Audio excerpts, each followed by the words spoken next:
de la sesión. Ok, está bien, ¿no? Muy bien, sino que tiene diferentes controles.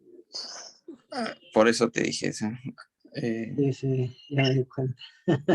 Muy bien. Pero mejor yo la activo si no va a grabar, creo, en tu computadora y no en la mía. Ok. No hay problema. Dame un segundo para grabarlo, porque si no vamos a tener problemas, si no lo O se la vamos a paso la grabar. grabación, no hay problema. Sí, pero mejor lo grabo de una vez porque luego... Ah, ya está grabando. Sí, ya está grabando. Ya está grabando, ya. Perfecto. Ahora, on disable the screen sharing, dice. No puedo. Ahora sí. Ya está. Ok. Bien. Buenas noches nuevamente.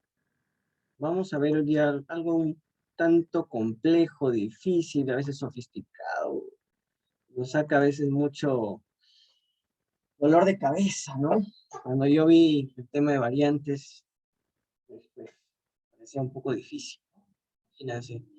Me imagino que ustedes también, cuando han visto este tema, por ahí lo leen, ¿no? Porque antes veíamos esto en los libros así de muy asomero, ahora todo está respecto a ello, ¿no? Todo tiene que ver.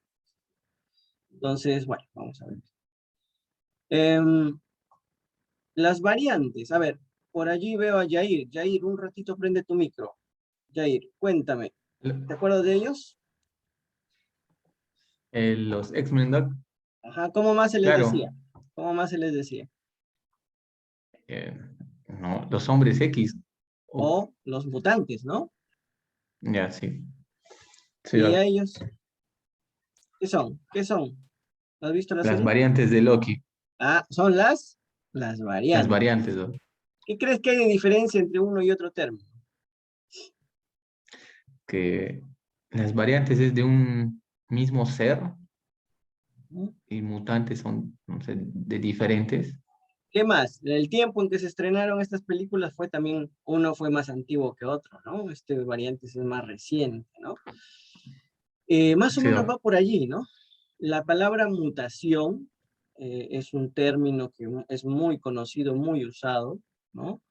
Y la palabra variantes a veces las utilizamos como que si fueran exactamente lo mismo, ¿no? Entonces a veces decimos mutaciones, variantes, alteraciones, trastornos, alteraciones de diferente manera, ¿no? Y lo podemos intercambiar una de otra, pero en realidad cada una tiene su acepción, ¿no? Entonces, todo se centra y se basa, gracias Yair, en esto, ¿no? ¿Alguien sabe qué es esto? ¿No? Esta imagen. Luis Enrique, quizás, doctor, ¿sabe a qué se refiere esto? Ah, Luis Enrique. Mariana, ¿cómo está, doctora? Un gusto nuevamente. ¿Sabe qué es esto, doctora? Buenas noches, doctor. ¿Cómo está? Las diferentes formas en las que se va transformando el ADN, ¿no? Que sería la transcripción ADN en ARN mensajero Ah, y luego la translocación, la formación de proteínas, ¿no? ok. Y por último la proteína madre. Perfecto. Esto se le llama usualmente el dogma central de la biología, ¿no? Ya nos estamos metiendo con cosas esotéricas, sí. Pero esto forma parte del continuum de todos los días, a cada instante, en nuestro cuerpo, en nuestras células, ¿no? Recordemos que hay un material genético, un molde, ¿no? Del cual es como tu molde guía, sobre el cual se empiezan a producir diferentes, ¿no? Moléculas, ¿no? En este caso, por ejemplo, el ARN, ¿no? De ADN se va a ARN. El ADN está en el núcleo, dentro de la célula, ¿no? Hay no solamente un ADN nuclear, sino también por acá, no lo olvidemos, a nuestro ADN mitocondrial con múltiples consecuencias en la clínica, en el fenotipo, en las características, ¿no? Este ADN nuclear, pues usualmente tiene una plantilla y tiene que ser replicado y después de ello va a mandar una señal que se llama ARN, que es una copia cuasi fiel de esta plantilla que se llama ADN. ¿Qué característica tiene el ARN? Ya no tiene dos cadenas, solamente tiene una, y le encanta salirse del núcleo. Se va. ¿A dónde se va? Al citoplasma, y en el citoplasma va a haber una maquinaria de producción de proteínas, ¿no? Pero para producir esa proteína, que llega a ser tan compleja como el funcionamiento de alguna enzima, ¿no? De alguna proteína estructural, de alguna proteína del tráfico de diferentes, en el axón, por ejemplo, ¿no? Tráfico de diferentes neurotransmisores, vesículas, qué sé yo. Esa proteína se va haciendo uno a uno, uno a uno, aminoácido por aminoácido, que llevará a una proteína inmadura. Esa proteína inmadura será usualmente lineal, y de ahí se empezará a conformar y a dar vueltas y los ángulos y que la carga y toda la cosa, para finalmente formar una proteína madura. Y esta proteína madura pues se va a empezar a interaccionar con lo que va a hacer, ¿no? Con sus funciones, ¿no? Y con otras proteínas y así sucesivamente. Entonces, imagínense que por acá haya un error, o que el error esté por acá, o que en la maquinaria de replicación, o que en la maquinaria de producción del ARN, o que en la maquinaria de interpretación del ARN, o en la hay miles de pasos que pueden suceder para que vaya a generarse un error y por lo tanto una consecuencia clínica, ¿no? Dependerá de qué, de cuán severo es el error, de si ese error se va a ir acumulando o no, etcétera, ¿no? Hay varias cosas ahí. Entonces ahí vemos, ¿no? La consecuencia en enfermedades como Huntington, distrofia miotónica o Steiner y otro tipo de condiciones o enfermedades. Recordar que nuestro material genético, nuestra plantilla, no la hemos creado nosotros, sino que viene de nuestros padres, ¿no? De mi papá, de mi mamá, y así sucesivamente hasta Adán y Eva, si es que quieren en eso, ¿no? Y este es un dolor de cabeza, ¿no? Ahí estoy yo agarrándome la cabeza porque pues van a decir que hay alteraciones cromosómicas, genéticas, que hay CNVs, que es el término congénito, hereditario, polimorfismos, SNPs, así escrito, mutaciones, variantes, disomías uniparentales, epigenética, y se va haciendo cada vez más complejo los términos, y eso pues puede confundir muchísimo más, ¿no? Incluso uno mismo que a veces está más entrenado, a veces, ¿no? Tambalea y puedes estar generando diferentes errores también, ¿no? Y es que eso se da así, a partir de un cromosoma, y ahorita vamos a explicar bonito con una pizarrita. En ese cromosoma pueden haber, miren, solamente en esa secuencia, ¿no? En esa secuencia que está ahí pueden haber varios genes. Miren, este gen les parece conocido, DMD, distrofia muscular de Duchenne. Miren, grandote, gigantesco. Y dentro de ese gen pueden haber fragmentos que son reconocidos, pueden haber secuencias de letras o de nucleótidos, y estas letras o nucleótidos van a conllevar después, más adelante, cuando se transformen en ARN y el ribosoma que habíamos visto lo lea de 3 en 3 o codones o tripletes y le ponga ahí un aminoácido. Y de aminoácido en aminoácido se producirá una proteína que va a tener una función específica o no, dependiendo de dónde se exprese y a dónde se vaya, ¿no? Entonces, términos, confusión. Vamos a ver ahorita una pequeña clasificación, lo llamo yo, de las diferentes variantes que pueden existir, dependiendo de los términos que uno vaya viendo, ¿no? Y a veces eso pues puede generar, como les digo, confusión. Vamos a ver eso ahorita, ¿ya? A ver, vamos a compartir acá una pequeña pizarrita.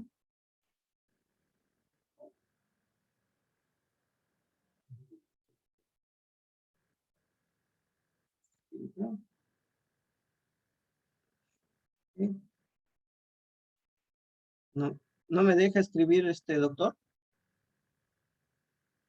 su Zoom, doctor. ¿Ah? Pues estás de host, no creo que tengas ningún problema, seguro. De repente no estás usando la conexión que necesitas porque tú estás de anfitrión. No, sí estoy desde mi iPad, pero quiero poner allí la pizarrita, pero no me deja. O no se puede hacer acá. Mm, Anotaciones con el puntero sí se pueden. ¿Ya no? No sé. Qué raro. A ver un ratito, denme un momentito.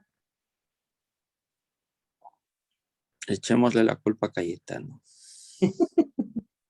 No, no creo. No me deja. No, en la versión que yo tengo ahora, como comprenderás, no hay nada. Voy a poner una pizarra, pero bueno, si no me deja, no me deja. Entonces voy a cambiar acá.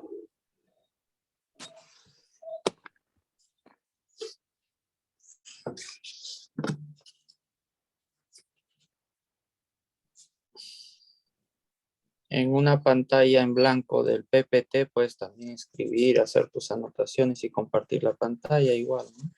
Sí, eso es lo que voy a hacer. Sí, porque no deja hacer absolutamente nada. Ya, entonces vamos a poner acá cosas improvistas. Un momentito, doctores.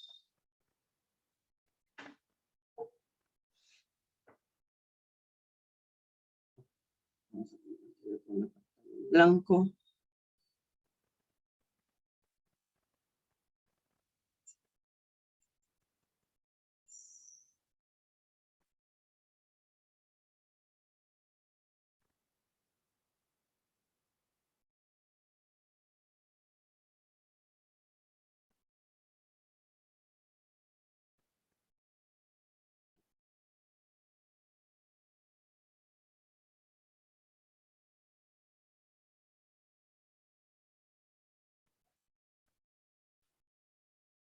Ok, listo, se puede ver ahí.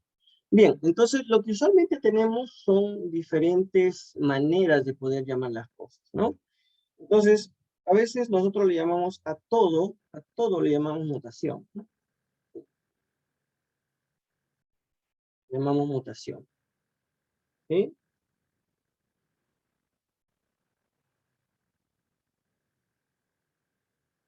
Ok, todo le llamamos mutación. Ahora, no es lo mismo decirle a, perdón, mutación, ¿sí? Ahora, ustedes pueden tener una mutación cuando hablamos de cromosomas, por ejemplo. Hablamos de cromosomas. Cuando hablamos de cromosomas, pues podemos tener variaciones o mutaciones, si quieren decirlo así, en el número de cromosomas. ¿Cuántos cromosomas tenemos usualmente? No, usualmente lo normal, 46. Oiga, doctor, yo conozco que hay personas que tienen 47 cromosomas, ¿no? Por ejemplo, los niños con síndrome Down, ¿no? ¿Es una variación? Claro, varió, alteró, ¿no? Es una alteración cromosómica. ¿Y esto cómo se le llama usualmente? Se le llama aneuploidía, ¿no? Una aneuploidía. Ese es a nivel de cromosoma. Puede haber no solamente en el número 1, 2, 3, sino en todo el paquete de cromosomas, ¿no? Por ejemplo, en vez de tener 46, tienen múltiplos de 23. 23 más 23, lo normal es que tengamos 46 cromosomas. Súmale 23, ya, más 23, ya no tengo 46, sino 69. Más 23, y así sucesivamente. Eso se llaman poliploidías. ¿Ya? Terminamos, ¿sí? Ahora, puede ser que no se altere todo el cromosoma. Por ejemplo, este es el cromosoma que estábamos diciendo y todo se ha alterado. Uno enterito, sino una parte de ese cromosoma. Y ese cromosoma pues tendrá una alteración estructural. Ya no en el número completo o de uno en uno de todo el juego, sino de un pedacito. Por ejemplo, que le falte acá un pedazo o le sobre algún pedazo o este pedazo se vaya a otro cromosoma. ¿Qué sé yo? Puede ser que hayan alteraciones no en todo el cromosoma, sino en un pedazo del cromosoma, un fragmento del cromosoma. A ese fragmento, ¿no?, de cromosoma que tiene información importante, se le llama CNV. CNV. ¿Qué es CNV? Es un copy number variant. Una variante o variación en el número de copias. ¿Qué significa eso? Usualmente, ya dijimos, venimos de papá y de mamá y heredamos el cromosoma de papá y el de mamá. ¿sí? Y completamos la parejita, ¿no? Siempre vienen las cosas de a dos. A veces pueden existir pequeños fragmentos que están de este cromosoma. Vamos a sacarlo como si fuera todo este fragmento, donde habíamos visto hace ratito, donde estaba, por ejemplo, el gen de MD, por acá hay otro gen, por acá hay otro gen, ¿sí? Y este es, por ejemplo, de mamá. Es un pedazo de ese cromosoma, que no lo puedo ver con el microscopio porque es muchísimo más chiquito, ¿sí? Entonces el microscopio no me vale, y el ojo del operador tampoco puede definir ellos, son pedazos pequeñitos. ¿Sí? Y como son de papá y de mamá, tenemos entonces usualmente dos fragmentos de ese cromosoma que tiene información importante, que son los genes. Este es de papá.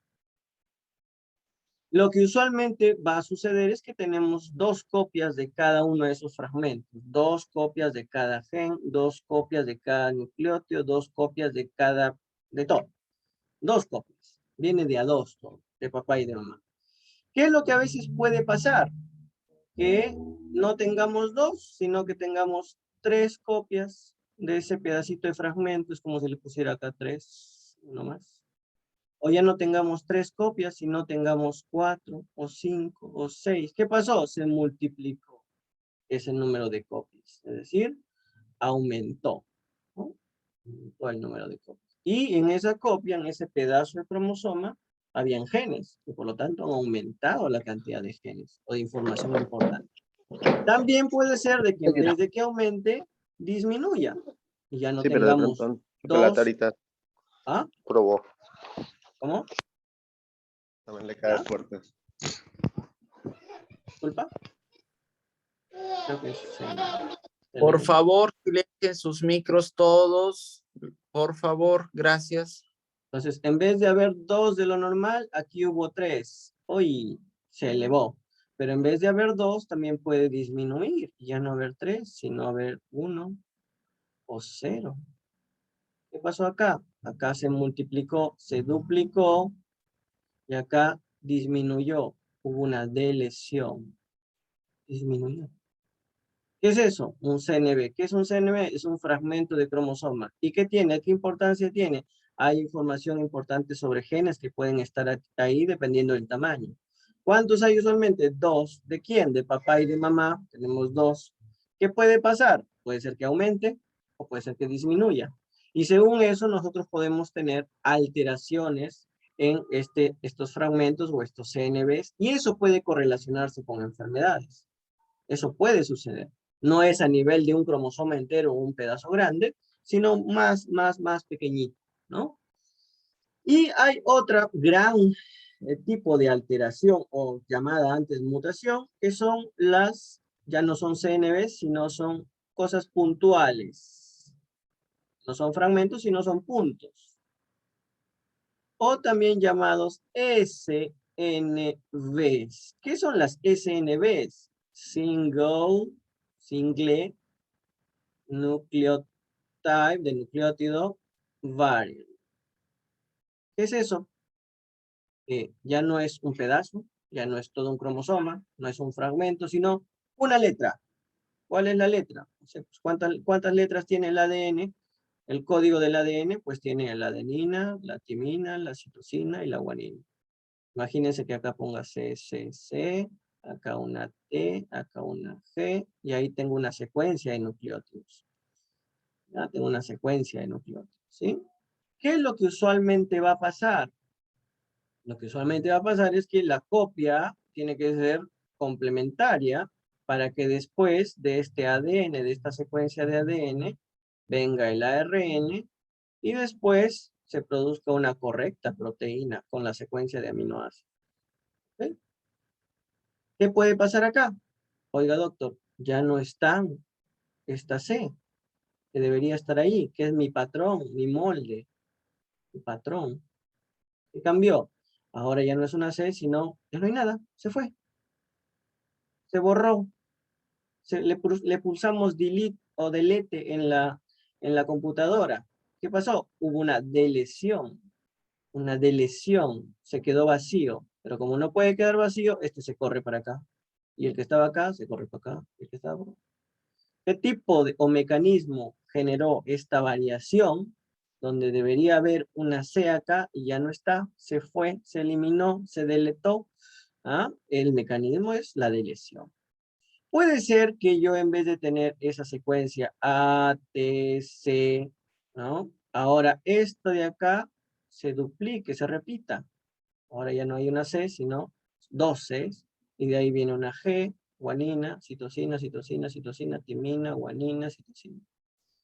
Oiga, doctor, pero es una letra. Una sola letra puede cambiarte la función de la proteína, cambiarte la función del órgano, del sistema, y finalmente generar un fenotipo, es decir, unas características clínicas. ¿Aquí qué pasó? Se duplicó, hubo un fenómeno de duplicación. ¿Quién se duplicó? Ese nucleótido. Es una citosina, se copió y se puso otra citosina. ¿Cómo se llama ese mecanismo de variación en la secuencia de nucleótidos del ADN? Duplicación. Oiga, estaba acá la T y acá estaba la G y vino otro nucleótido de cualquier otro lado y se insertó, por ejemplo, una adenina. Se insertó y ya no va a haber una TG como secuencia molde o patrón, sino va a haber una TAG. Otro mecanismo, una inserción. Miren lo que estoy haciendo, cambiando la secuencia patrón. Estoy cambiando la secuencia patrón. ¿Sí? Entonces, miren los diferentes mecanismos que pueden haber, ¿no? Ahora, esto es tomando en cuenta una sola letra de esa secuencia de ADN. Puede ser que tome 2, puede ser que tome 3, que tome 4, que tome 5, que tome 6, que tome 20, ¿no? Y dependiendo de lo que se delete, o sea, haya una deleción, o se duplique, es decir, todo un pedazo de esas letritas se vuelva a duplicar, se copie y se pegue, o se inserte, venga algo extraño que no estaba ahí y se meta entre varios nucleótidos, eso va a generar una consecuencia, ¿no? Entonces, esos son los mecanismos que van a, o cómo se van a dar los cambios o mutaciones puntuales que le decían antes y que ahora se le llama SNVs, que son los single, o sea, las variantes de nucleótido simple, ¿sí? De uno solo, de dos, de tres, dependiendo de lo que yo pueda. ¿Por qué es importante eso? Porque de todas maneras, ese cambio en la secuencia patrón, en el molde, me va a cambiar el ARN, la secuencia del ARN, que es casi copia fiel del ADN, y por lo tanto me puede cambiar la secuencia de aminoácidos. ¿De qué dependerá? Ya la vamos a ver en un momento.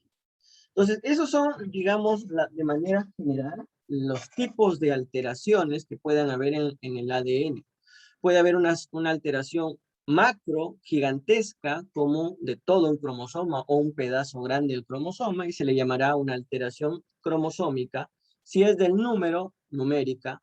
Si es de 1, 2 o 3, menos de un juego cromosómico, se le llama alteración cromosómica numérica aneuploide o aneuploidía.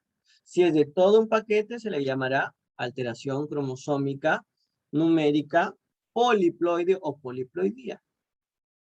Si es de un pedazo grande del cromosoma, que se puede ver con el microscopio, se le llamará alteración estructural, en donde puedo quitar también como de lesionar, ¿no? Puedo agregar o puedo cambiar de posición. Esa es una alteración genética macro, pero pueden haber también micro, que el ojo humano no lo ve y que con tu microscopio no lo vas a ver y que se llaman CNVs, ¿sí? Son los variantes en el número de copias, ¿no? Son pequeños fragmentos, pequeñitos de más de 50 nucleótidos, que pueden ser incluso de millones, en los cuales supuestamente puede estar contenida información importante, ¿sí? De genes, ¿no? Que van a generar una proteína más adelante. Y lo que usualmente tenemos son dos copias, una de papá y una de mamá. ¿Qué puede pasar? Que haya más de dos o menos de dos. Y si es así, me altero el número de copias. Copy Number Variance o CNVs. ¿Sí? ¿Y eso qué va a producir? Una alteración en el ARN y las proteínas. Y puedo irme a las variantes, alteraciones puntuales, chiquititas, de una sola letra o de unas cuantas letritas, ¿sí? Que se llaman SNVs. ¿Y qué me va a causar eso? ¿O cómo se van a dar? O le quito, o lo duplico, o le agrego, o le cambio de orden inclusive. ¿Y eso qué va a causar? como sabemos que el ARN es copia fiel del ADN y la proteína depende del ARN, pues va a cambiar también. Hay otras maneras, hay otros mecanismos que ya no vienen tanto al caso, pero que existen y ustedes pueden escuchar, ¿no? Por ejemplo, los SNPs, ¿no? Que a veces son importantes en investigación, no a veces, son importantes en investigación, SNP, o polimorfismos, o las disomías uniparentales y otras cositas más que existen, son mucho más raras, pero también son manera de alterar la estructura, la secuencia, el molde o el patrón de ADN con el que venimos, ¿sí? Hasta ahí vamos viendo las diferentes. Entonces, ¿a qué se le decía mutación? A todo esto a veces le dicen mutación. Mutación, cambio, es una mutación, pero siendo más específico, si hablamos de cromosómicas, tengan un nombre. Si hablamos de fragmentos cromosómicos que tienen información importante, están asociados a enfermedades, tendrá otro nombre, CNVs. Y si hablamos de puntitos, es decir, letras en la secuencia, hablaremos de las variantes puntuales o simples de nucleótidos. ¿Ya? Bien. Aquí quería llegar. Y esta es la base de la clasificación de la parte de las variantes en general que están asociadas a enfermedades. ¿Qué es lo que va a pasar? Lo que va a pasar, como se acuerdan que estaba así con el ejemplo, esta es tu secuencia patrón. Este es tu molde de ADN. De ese molde de ADN yo puedo tener inserciones, puedo tener deleciones, puedo tener duplicaciones, puedo tener inversiones. ¿Qué son eso? Esos son mecanismos de variación genética. Yo puedo clasificar a las variantes según los mecanismos que causan variación. Entonces, por ahí ustedes van a veces ver estos términos, ¿no? Inserciones, deleciones, duplicaciones, ¿no? Inversiones. Esos son mecanismos. Yo puedo clasificar a las variantes por su mecanismo de aparición. Y ese mecanismo de aparición que se da en el ADN, en la secuencia de ADN, me va a generar una alteración en la secuencia del ARN. Y ese ARN, como habíamos visto, va a ser leído por los ribosomas. Y el ribosoma, lo importante es que va a tomar de 3 en 3, esos nucleótidos, y les va a asignar un aminoácido en específico. Entonces, si en el aminoácido tenía una secuencia en el ADN, que me daba una secuencia en el ARN, y eso me daba también una secuencia de aminoácidos, yo puede ser que cambie acá una letra y me altere la secuencia de ARN y me altere la secuencia de aminoácidos. ¿Cómo así? Por ejemplo, si mi secuencia inicial era una guanina con una adenina y una adenina, guanina, adenina, y por acá hay más, y por acá hay más. Eso me producía un aminoácido específico. Ya está. La G. Viene acá está. La G o la glutamina. Ok. Listo. Bien. Yo puede ser que cambie esta adenina. Está acá. Y ya no sea una adenina, sino lo cambia a una citosina. Muy bien, vamos a ver a qué va a cambiar ello. Guanina, citosina, adenina. Cambió la secuencia. Miren, una sola letra. Entonces me voy a ver. Y ahora ya es guanina. Ok, check. Ya no es adenina, sino es citosina. Check. Y ya no es, y sigue siendo adenina. Ok, acá. Check. ¿Qué va a generar esta nueva secuencia? Otro aminoácido. Alanina. Oh, alanina. Este nuevo aminoácido que ha cambiado de la secuencia inicial, que debía ser glutamina y ahora es alanina, puede tener una carga diferente, puede tener una polaridad diferente, puede tener un tamaño diferente. Y por lo tanto, los enlaces ¿no? Moleculares que van a ser entre los diferentes aminoácidos también puede cambiar. Los ángulos que pueden haber entre los diferentes enlaces puede cambiar. Y por lo tanto, la función puede también cambiar. ¿Qué pasó ahí? Ese cambio produjo que cambie también la secuencia de aminoácidos. Y eso podría estar asociado a una enfermedad. ¿Sí? Miren esta otra secuencia que vamos a ver acá. Uracilo, o lo que es en el ADN timina, ¿ya? Adenina y uracilo otra vez. Ah, ya, entonces lo pongo. Uracilo, adenina y uracilo. Y ahora ya no quiero que sea uracilo. Ahora quiero que sea una guanina. Ok, uracilo, adenina, guanina. A ver, vamos a ver a qué da. Uracilo, adenina, guanina. Listo, no pasa nada. Oye, ¿qué pasó acá? Stop. ¿Qué significa eso? Que esta nueva secuencia le va a decir al ribosoma que está ahí contando de 3 en 3 y diciendo toma un aminoácido, toma un aminoácido. Esa señal se llama señal de paro. Y le va a decir al ribosoma, estimado ribosoma, terminamos la producción, separa la fábrica, vete a otro ARN. Imagínense si ese cambio sucediera en una proteína que debería tener, no sé, 10.000 aminoácidos. ¿Ya? Y el cambio sucede en la secuencia que va a generar ese ARN en la posición 2000. Entonces acá el ribosoma que dice, chao, me voy. ¿Y qué va a pasar?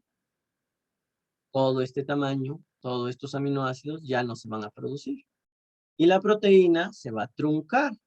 Y al truncarse, lo más probable es que se destruya o que se empiece a depositar en sitios donde no debe ser.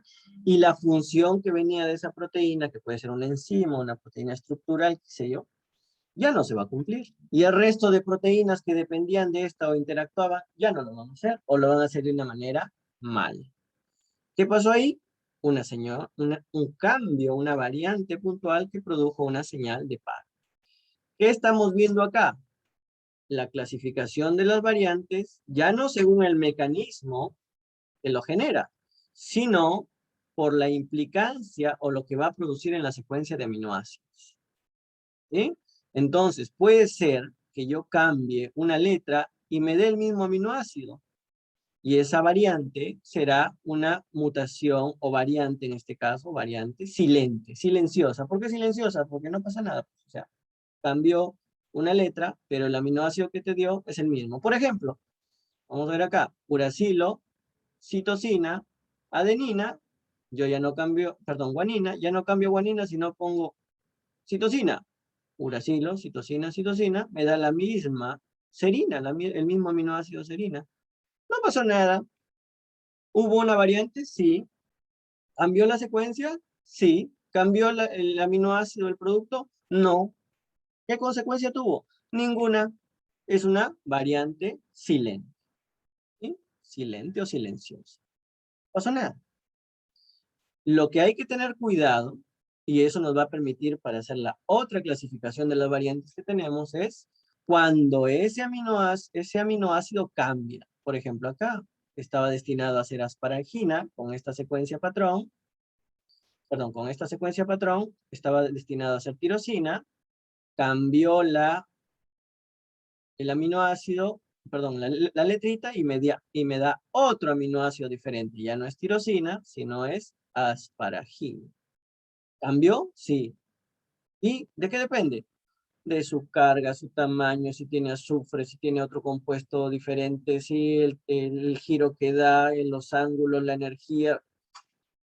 Y eso probablemente me genere un cambio en la función. Y la proteína cambia el sentido, missense, cambia el sentido ¿de qué? De los aminoácidos. Y por lo tanto también de la proteína. Y la última, como ya hemos estado diciendo, es la stop codon, ¿no? Que ya hemos visto, ¿no? Una señal en la cual dice, aquí yo, ribosoma, me voy. Hay una más, que es la frameshift, que es el cambio del marco de lectura. que también puede generar una alteración en la secuencia de aminoácidos. Entonces, dos clasificaciones está ahí. Una que es según los mecanismos de origen de la alteración genética o de la variante genética o de la mutación. Dos, según la consecuencia que tenga en los aminoácidos, en la proteína. Y tres, que es la que nos atañe acá, y disculpen que me haya excedido un poquito, pero teníamos que llegar a eso. La correlación con la clínica, con los signos y síntomas, con el fenotipo, la correlación o la consecuencia en el fenotipo. ¿Qué es el fenotipo? Las características clínicas, biológicas, bioquímicas. Y esa clasificación, harto conocido hasta ahora, y que ahora nos atañe, la clasifican en 5 tipos principales. Las que están bien relacionadas, bien y demostradas con una enfermedad. Y a esa se les llama variantes patogénicas. ¿Por qué patogénicas? Ya hay una relación causal. Ya se ha descubierto, se han hecho modelos animales, son raras, son poco frecuentes, siempre se encuentran en personas enfermas, no las encuentro en personas sanas, ¿no? Y lo he demostrado con diferentes estudios, no solamente bioinformáticos, sino también diferentes estudios. ¿Qué son esos? Variantes patogénicas. Y por lo tanto, explicación de la enfermedad o de los signos y síntomas que tiene el paciente. Estas son las que más nos interesan en la parte clínica, las variantes patogénicas. Cuando yo hago un examen genético, estoy rogando que, bueno, no es bueno para el paciente, pero estoy rogando encontrar una respuesta con variantes patogénicas, ¿sí? Que estén relacionadas con la enfermedad. La que le sigue tiene también una relación o asociación con la enfermedad, con los signos, con los síntomas, con la alteración del mecanismo, ¿sí? Pero no está completamente probada. ¿Depende de qué? De ciertos criterios que vamos a ver en un momento. Y esa se le llama probablemente patogénicas. ¿También nos interesan? Por supuesto que nos interesan. Son probablemente patogénicas. Están relacionadas de una u otra manera, pero le falta algo más. Quizás más personas a las que se puede diagnosticar. Quizás solamente puedo ver mediante proyecciones bioinformáticas de que sí va a hacer algún tipo de daño, etc. ¿Ya? Y esas dos, en general, son las que más nos interesan. Y de ahí viene la pesadilla de todo examen genético, las variantes de significado incierto. Son aquellas variantes en las cuales puede ser que el cambio en los aminoácidos te pueda presuponer un cambio en la función, te pueda presuponer alguna asociación con el fenotipo, las características clínicas, pero no lo sabes. E incluso, a veces puedes encontrarla en personas sanas. No lo sabes. Por lo tanto, es un dolor de cabeza. Cuando nos sale variante de significado incierto o GUS, hay que reanalizar, hay que ver, para tratar de que estas variantes sean después catalogadas como patogénicas o, por lo contrario, irse al otro lado como benignas, necesito muchos experimentos, hacer más exámenes a otras personas con el mismo o similar fenotipo, quizá hay varias cosas. Y hay otras, las cuales son las benignas y las probablemente benignas. ¿Y esas qué son? Esas son variantes, ¿no?, que se encuentran en la población, que no generan un cambio en la función, son frecuentes, ¿no? No están causando una alteración en la función y por lo tanto un fenotipo de enfermedad. Esos son los 5 tipos de clasificación. Y hay otras que no están identificadas, hay otras que están en conflicto, pero eso no viene al caso. Las 5 principales son las benignas, probablemente benignas, las BUS, que son las variantes de significado incierto, las probablemente patogénicas, y las que están súper relacionadas con la enfermedad, que son las patogénicas. ¿Cuál de estas nos interesa? Las primeras, las 2 primeras. Y esas son de gran utilidad para la parte clínica, para la parte médica, ¿sí? Existen diferentes estándares, guías para poder clasificar las diferentes alteraciones en las secuencias. Por ejemplo, esta de acá de arriba es para variantes, o secuencias, para variantes, las SNB, ¿no? Las últimas que les he dicho, ¿no? Que es un consenso entre el Colegio Americano de Genetistas y de Patólogos, ¿no? Estos ven variantes, es decir, nucleótidos, ¿no? O pequeños cantidad de nucleótidos. También las hay para CNVs, para Capture Number Variants. Y también hay, obviamente, para alteraciones cromosómicas. Nosotros nos centramos en estas y también en estas. Lo que más se está estudiando son la parte de las SNV, las Single Nucleotide Variants, que lo que queremos es ver cuán están asociados con la enfermedad o no. Imagínense, una sola letra puede cambiarte, ¿no? Todo, ¿no? La homeostasis en el cuerpo. Y la pregunta ahí es, ¿cómo clasifico una variante en patogénica, en probablemente patogénica, en BUS, en benigna, en probablemente benigna? Hay diferentes criterios, entre los cuales están la frecuencia poblacional. Si es muy frecuente, probablemente no sea deleteria. ¿Qué más? Análisis bioinformáticos, ¿no? Hay diferentes software, hay diferentes páginas que nos permiten ver si es que estas variantes podría predecirse que van a generar un daño en la secuencia de proteína, de aminoácidos, y por lo tanto en la proteína, y por lo tanto en lo que deviene de esta proteína, ¿no? El mecanismo, ¿no? Usualmente las variantes que son las deleciones, el mecanismo de producción, las deleciones, ¿no? Son más, probablemente más asociadas con enfermedad. Estoy también, aparte que estoy quitando, estoy moviendo, ¿sí? Las deleciones más que las duplicaciones, las deleciones grandes más que las pequeñas, ¿no? Las deleciones en regiones como los exones, que son las más importantes de los genes, son más importantes que las que están en intrones, y así sucesivamente, ¿no? Entonces, hay diferentes criterios, y cada una de las variantes tiene criterios, ¿no? Para poder clasificarlas como tal. Pero lo global es que finalmente yo, dependiendo de lo que yo tenga en el resultado, voy a decir, esta es la causa, esta probablemente sea la causa, aquí no sé qué pasó, esta no es la causa, ¿sí? Cuando yo quiero obtener el diagnóstico, y por lo tanto, el pronóstico, el tratamiento y el asesoramiento respectivo necesario, ¿sí?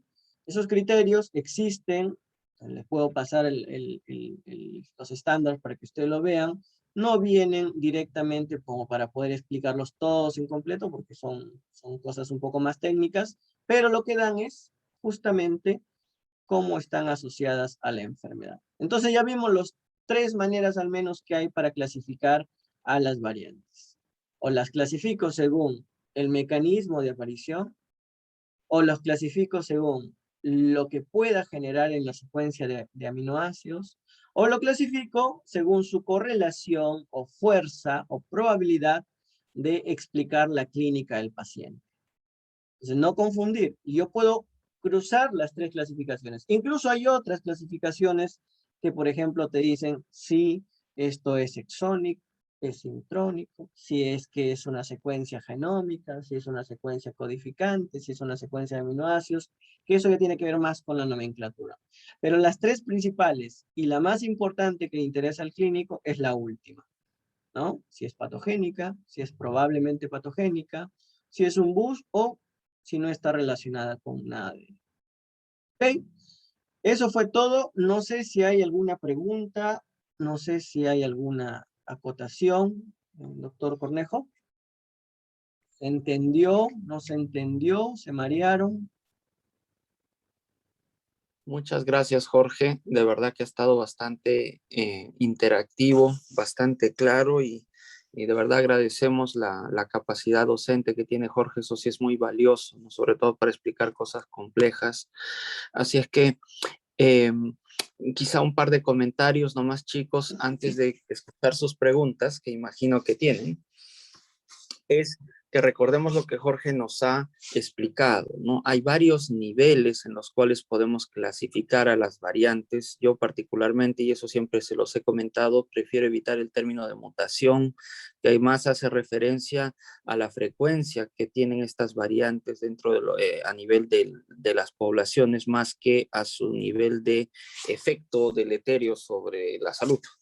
Entonces, hay que tener mucho cuidado con eso, pero efectivamente se pueden clasificar en diversos niveles. Recuerden eso.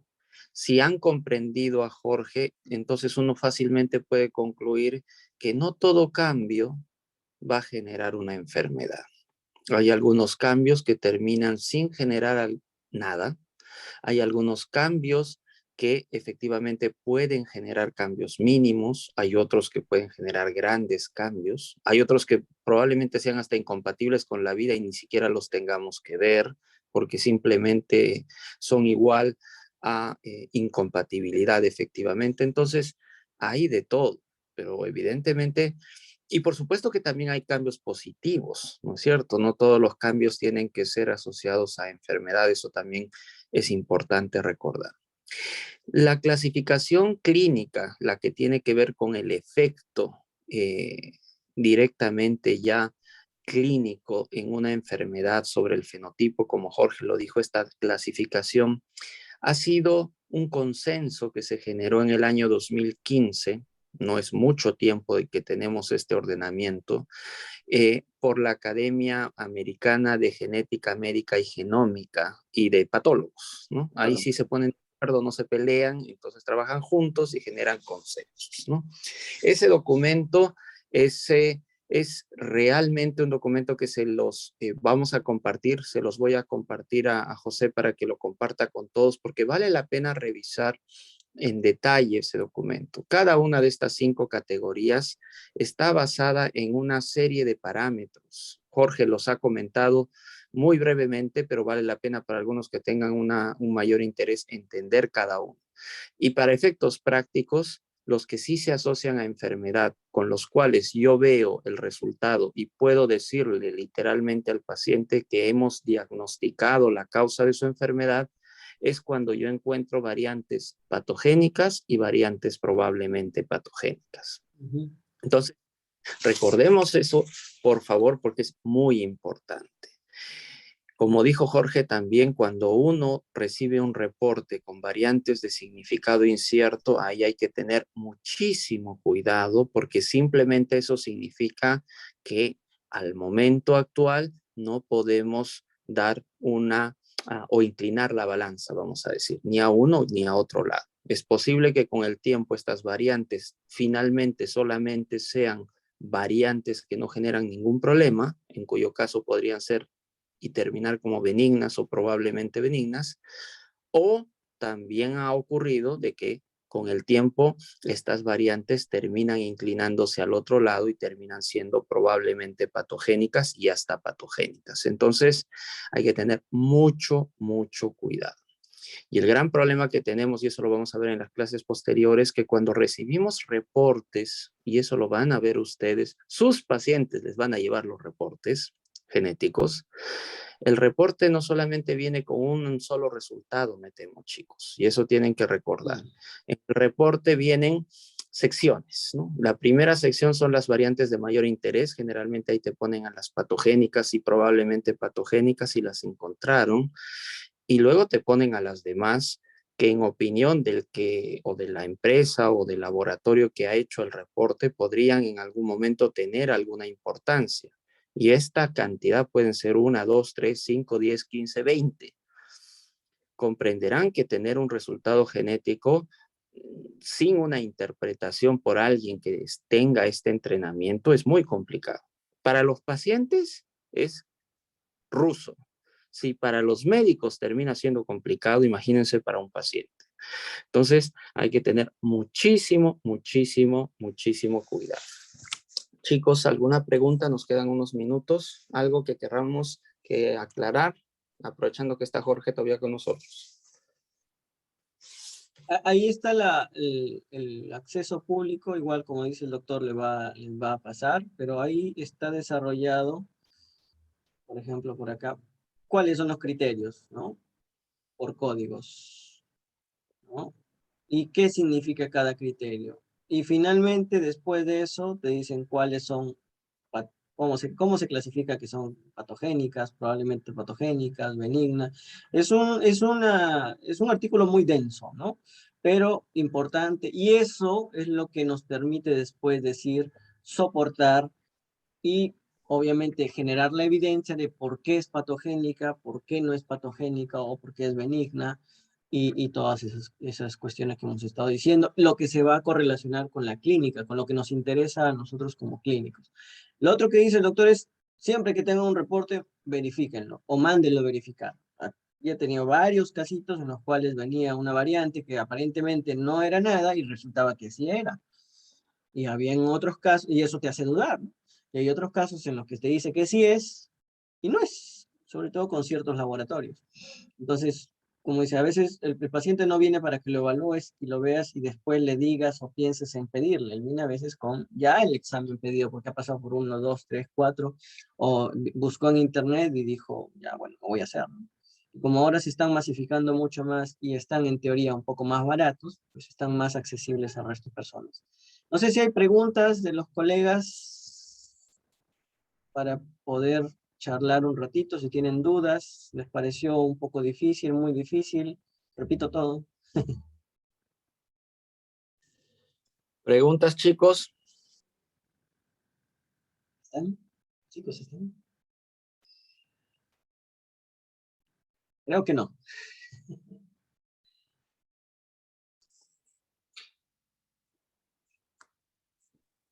Cuando no hay preguntas, uno debe de interpretar o que se entendió todo, o que no se entendió nada, o lo más frecuente que pasa en el Perú, que tenemos un nivel de timidez rayado en la locura.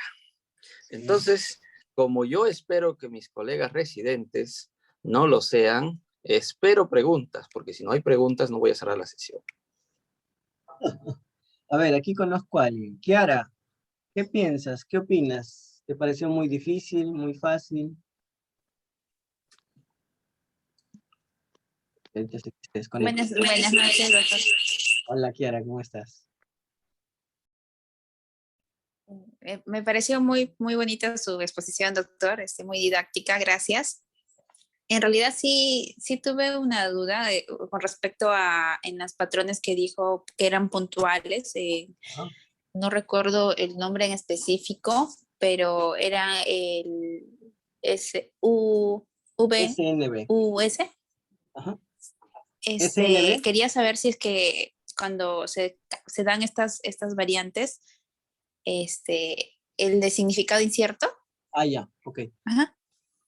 Quería saber si es que cuando se daba este cambio, se presentan, si fuera patológico, se presenta, si es que se llegara a presentar, porque es incierto, se presenta en algún esta etapa específica de la vida, ¿no? De la etapa de la vida de las personas.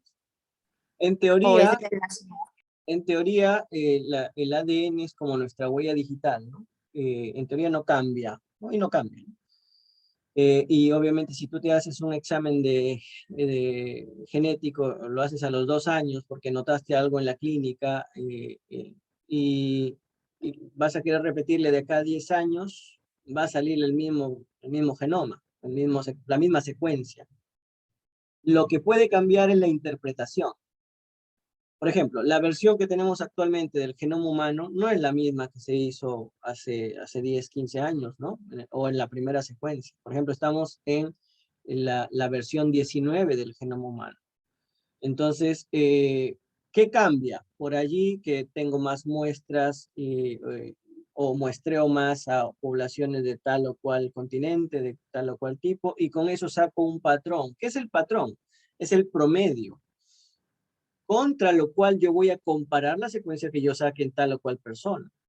Y dependiendo de la frecuencia de ese cambio, de esa variante, ¿no? Si es muy frecuente, probablemente, o no probablemente, debe ser una secuencia, una variante poblacional, que no va a generar alteración, no va a generar clínica. Pero si es poco frecuente, o es rara, como le decimos, no está mucho en la población, y hago estudios y veo que puede generar algún tipo de alteración en los aminoácidos y por lo tanto en la función, ya la voy categorizando. Ya empiezo a decir, uy, predigo que puede generar algún tipo de daño.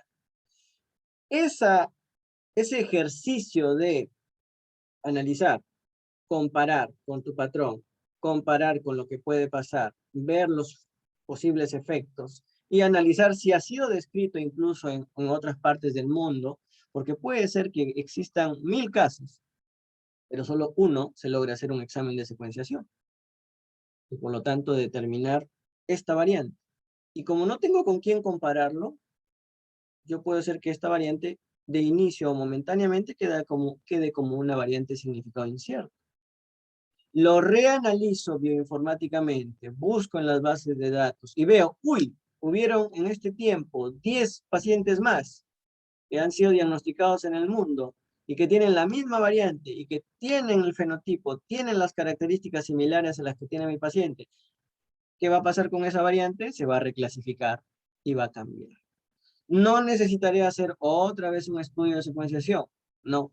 Lo que voy a necesitar es reinterpretar, reanalizar bioinformáticamente para poder ver si esa categoría en la que cayó cuando tenía 2 años, ahora que tengo 10, ha cambiado.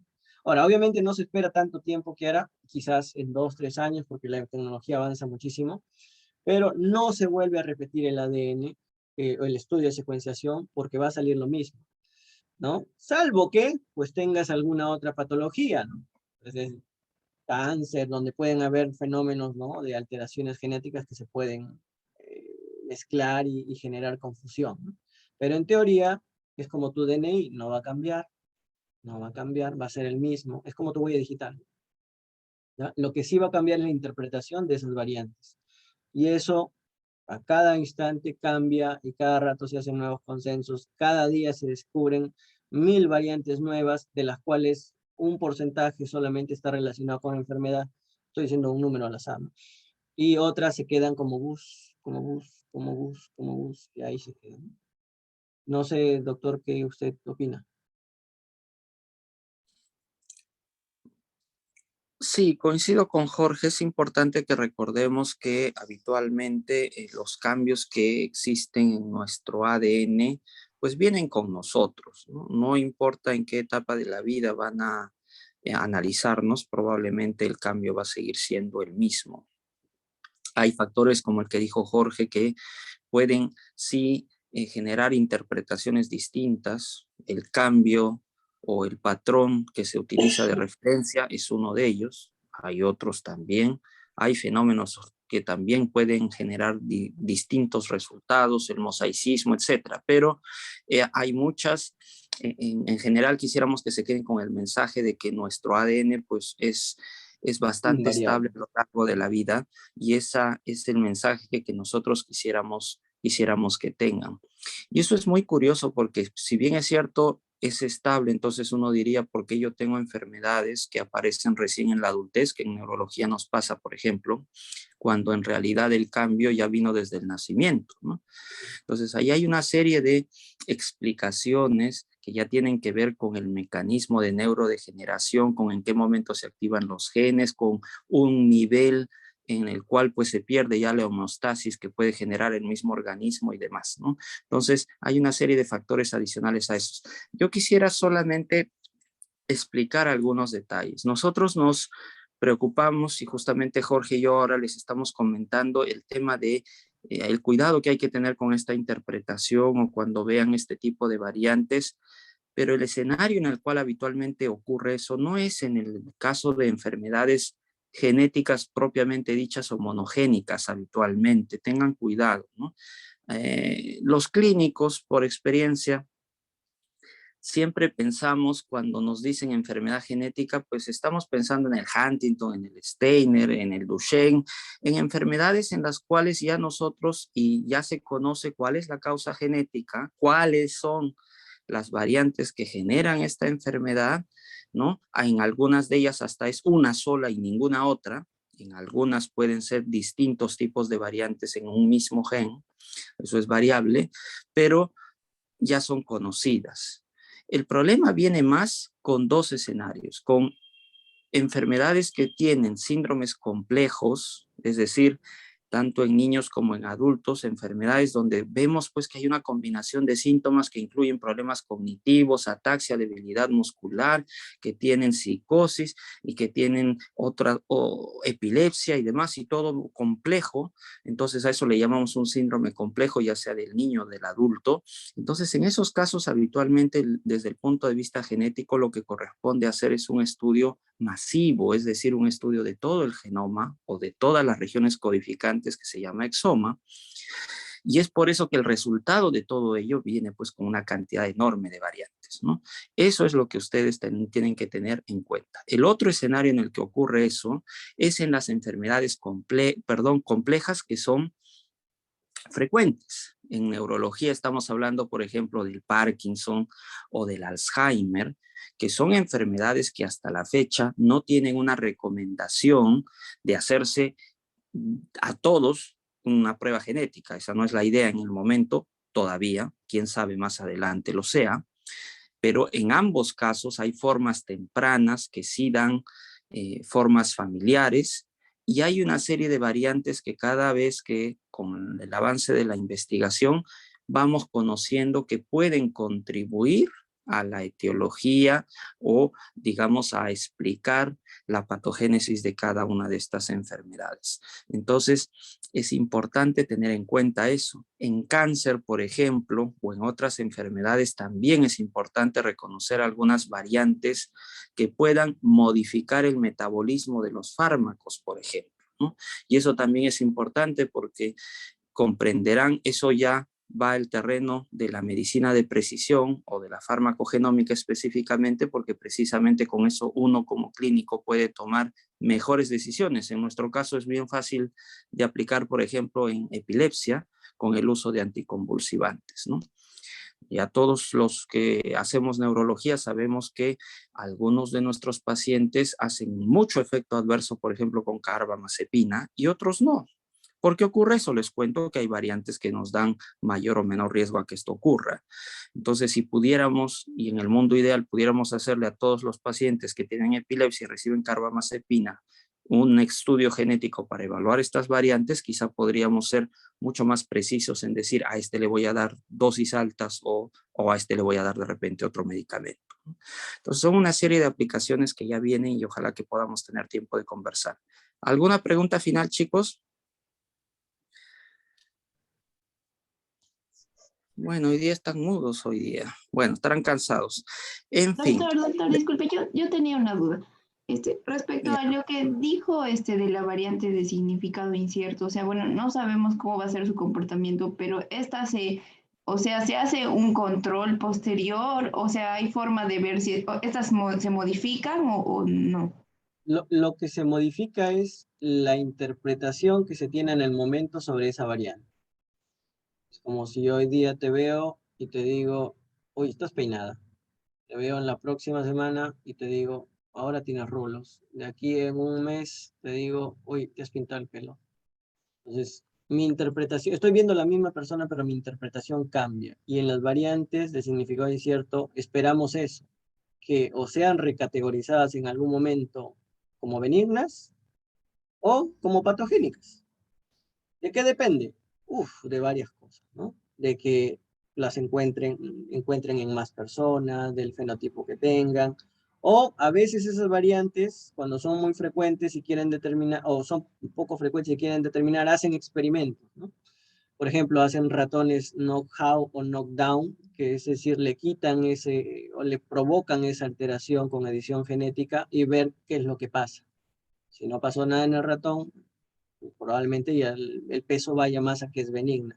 Y si va por ahí con algunos signos o síntomas equivalentes de la persona, probablemente sea maligno. Pero ¿de qué depende más? De si se repite, si alguien mal lo estudia, si lo descubren, y todo ello va a generar una nueva concepción, una nueva categorización, y por lo tanto, ¿no? Ponerla o ya no solamente en el medio, en el justo medio, donde no sabe si se va a hacer para bien o para mal, sino si se va a hacer una variante que sea benigna o ya maligna, perdón, patogénica como categoría. Entonces, eso es lo que se hace, un reanálisis, una reinterpretación, y a veces eso puede hacerse al año, a los 2 años, a los 3 años, o dependiendo de lo que pueda encontrar. Efectivamente, como dijo Jorge, lo que se debe de hacer con una variante de significado incierto es justamente, miren, cuando ya están delante de un paciente, el mensaje que el paciente o su familia debe de tener es que no podemos concluir nada. O sea, así de grande y de claro tiene que ser. Pero, siempre hay un pero, existe la posibilidad de que con más información, con más estudios en el futuro, esto que le estamos diciendo hoy, 1 de octubre del 2021, podría tener una interpretación diferente el 1 de octubre del 2022. Entonces, es importante que tengan en cuenta eso. Ahora, no solamente es decirlo, ¿no?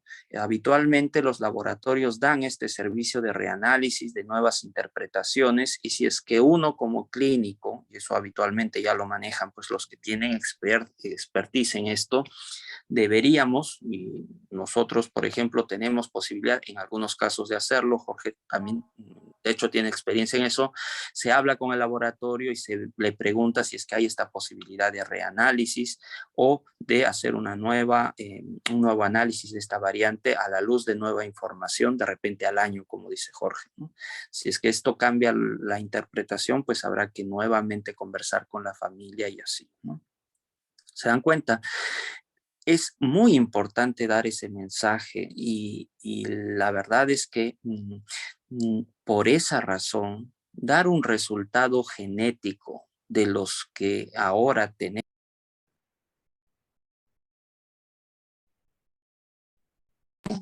dar un resultado genético con secuenciación masiva requiere un entrenamiento, chicos. No es así nomás. Ya por experiencia en nuestro instituto, ya siempre tenemos problemas porque a veces los clínicos que no tenemos entrenamiento en genética podemos, quizá con la mejor voluntad, hacer dos cosas que no debemos hacer. Generar falsas expectativas en un paciente o en su familia, dándoles a entender que ya hay un tipo cuando en realidad lo que hay es una variante de significado incierto. Ha ocurrido en más de una ocasión. O al contrario, asumir que las variantes de significado incierto son iguales a benignas y decirle que no tiene nada y que no se preocupe y que no es genético. Y resulta que después de un año tenemos el problema de que en realidad sí lo era, ¿no? Se dan cuenta, hay que tener mucho cuidado y ser muy claros y precisos en la explicación. Simplemente si no sabes, no sé, voy a ver, voy a pedir ayuda, ¿no? Eso es bueno también, ¿no? Si no sabemos y tenemos un resultado en mis manos porque me lo ha traído, ¿no? Pedir ayuda, por ejemplo, hay cosas que manejan muchísimo más y mejor las personas que están en laboratorio, ¿no? Por ejemplo, ahorita que está Karina, manejan otros conceptos, otro tipo de cuestiones que pueden ayudar a poder llegar a una respuesta, ¿no? Y eso es la idea de trabajar en equipo, ¿no? La clínica siempre manda, pero a veces podemos generar, como dice el doctor, tener algunos errores por tratar de interpretar algo que a veces no conocemos. Es como si me dijeran a mí, a ver, interprétame esta palabra que está en chino. No sé, simplemente no sé. No, me parece que debe decir, creo que dice esto y así es dar otra. Así es. Doctor, ha sido un placer. Muchas gracias por la oportunidad. Gracias, Jorge. Ya estamos pasadas las 9, creo. Muchas gracias, chicos. Nos vemos el próximo viernes. Buenas noches. Gracias a todos. Gracias, doctor. Buenas noches.